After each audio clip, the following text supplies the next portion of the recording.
Before you join the Army, there are a couple of things that you need to know. Number one, you are in control. When you go into that recruiter's office, excuse me, when you go into the recruiter's office, just know that you hold all the cards. This is an all-volunteer military. So that means they cannot dictate to you anything that you don't want to do. So if the Army needs, who knows, engineers, but you want to be infantry, you can be infantry. I mean, that would probably never happen because they always need infantry. But say there's some specific job that you want, you can have it. You will have it. The only thing is you cannot settle for less, right? Now, your testing, you have to take a thing called the ASVAB, and the ASVAB shows what your aptitude is and like whether or not you qualify for certain jobs. And so some jobs you may not totally qualify for, but whatever's within your qualifications, get that job and get it in writing. If it's not in writing, it won't happen. Let me say that again. If it's not in writing, it won't happen. I had a handshake deal to go to airborne school after basic training, and it did not happen. They said, nope, you're going to Fort Polk and you're deploying to Afghanistan. We don't have time for you to be going off to airborne school. Had it been in my contract, it would have been more like, okay, well, you're going to airborne school, and then when you get back, maybe you'll deploy or whatever, but, so that's something to keep in mind. And just, if they can't give it to you, walk away. They'll call you back. They want you, Another thing is do the minimum contract. So if they have a 3-year contract, do that. If they have, probably it's a 4-year contract. When I was in, it was a 3-year contract, but do the minimum contract for sure. There's always guys, like we had guys in my unit that were like, oh, I joined up for 5 years, 6 years. Some guys, And it was just like, why? Well, they think I'm going to like it. I know I'm going to like it. So I don't have to worry about it. I can just, then I don't have to worry about re-enlisting. Say you get in there and you hate it with every fiber of your being. You want it to be the minimum time before you get out. And you can always re-enlist. They will, and you can do these contract extensions. You don't even have to do like a full re-enlistment. You can do like a contract extension where you can extend for, they were even offering like a year extension for me. So say you joined up for 3 years, if that's possible. I don't know, it might be 4. And you just love it.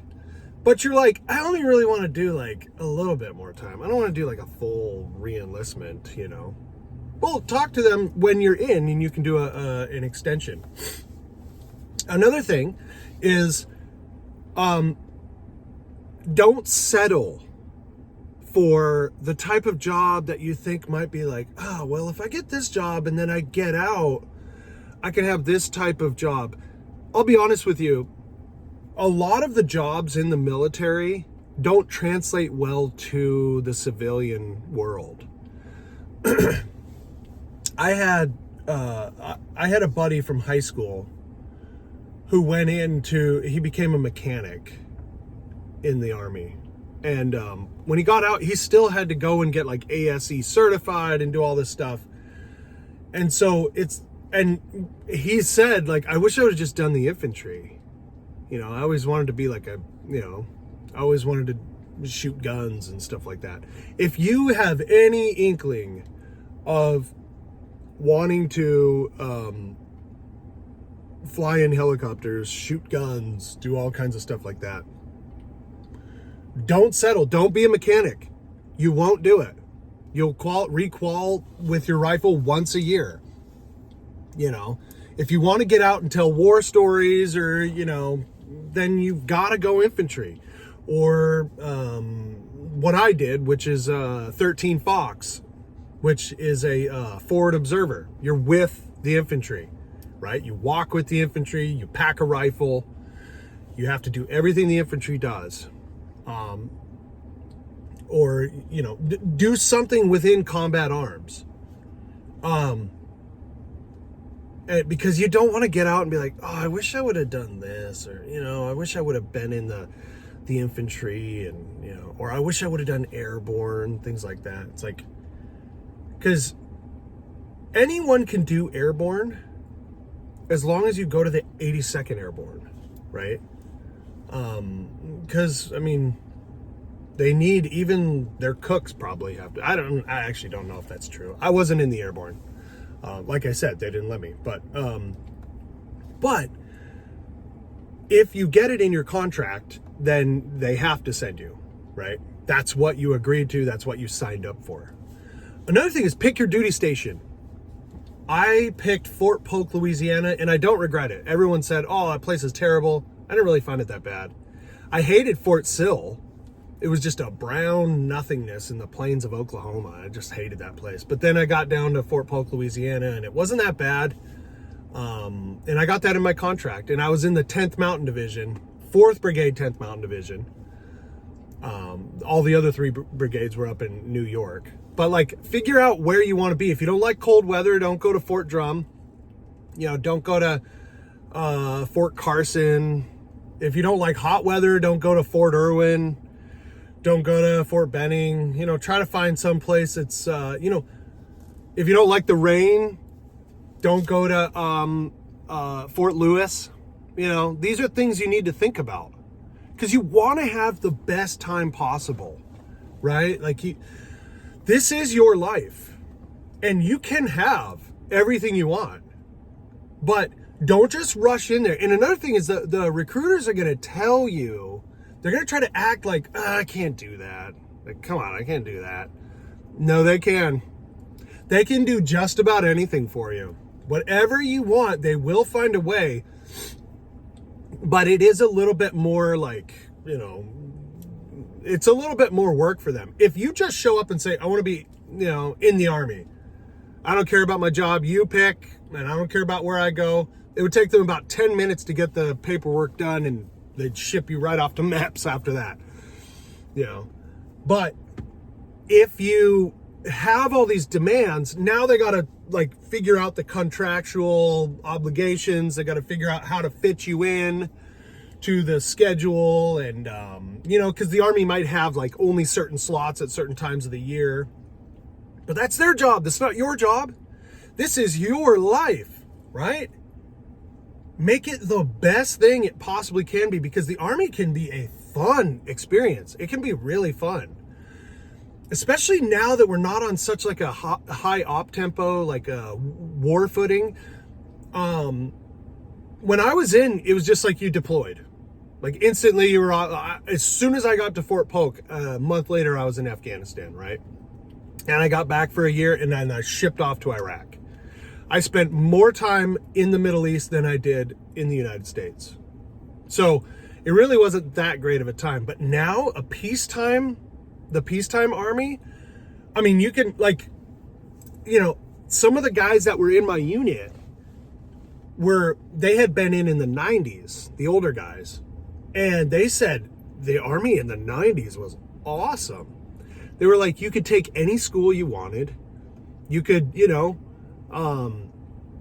you could PCS to whatever duty station you wanted. They said it was cool. You could do all kinds of training and stuff like that. You know, so these things are all open to you. And don't be enticed by little gimmicks that they have. One thing that they'll do, and like, I want to say like half of my platoon were this thing called 18 X-ray dropouts, right? So what the Army did, and I don't know if it still does, but it might, is they had an 18 X-ray program where you would go in, you would go through basic training for infantry at Fort Benning, you would do OSIT, and then as soon as you got done with that, you would go to airborne school, you'd get your jump wings, and then after that, you would go into the 18 X-ray program. But all that is a way for the Army to get tons more infantry, because almost nobody makes it through that 18 X-ray pipeline. And that's kind of the design. It's like, we're just going to make you think that you are going to be a special forces or a Green Beret. You're like, some people make it, but it's so few. And all it does is make the selection process way longer.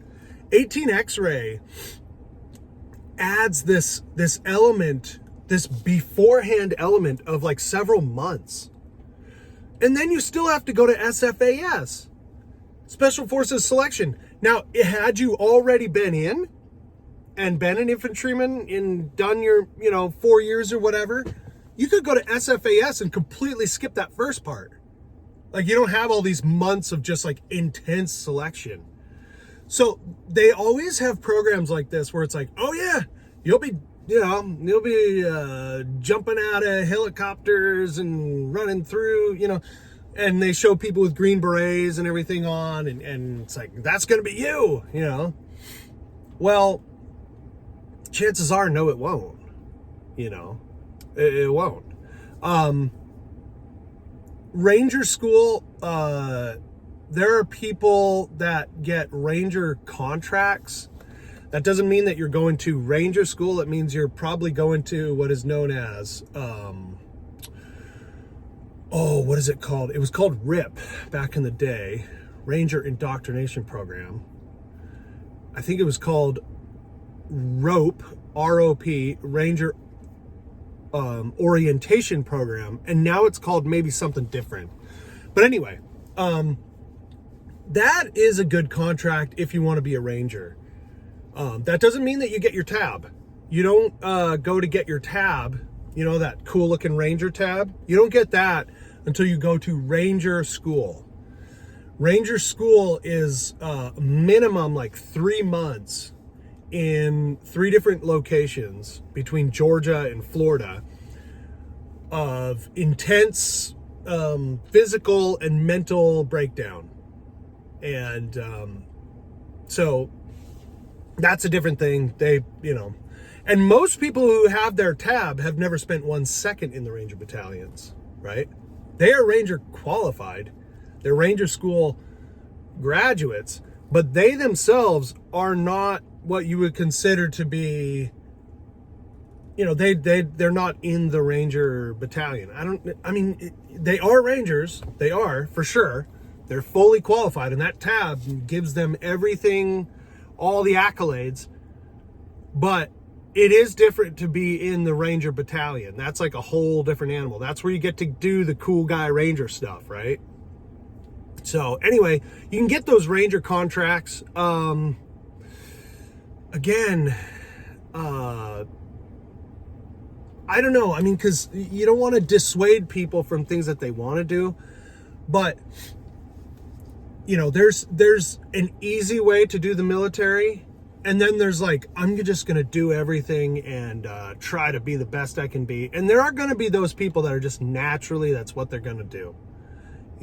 Can't talk them out of it.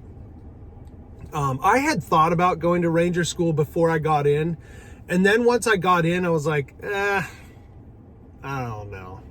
And I never did.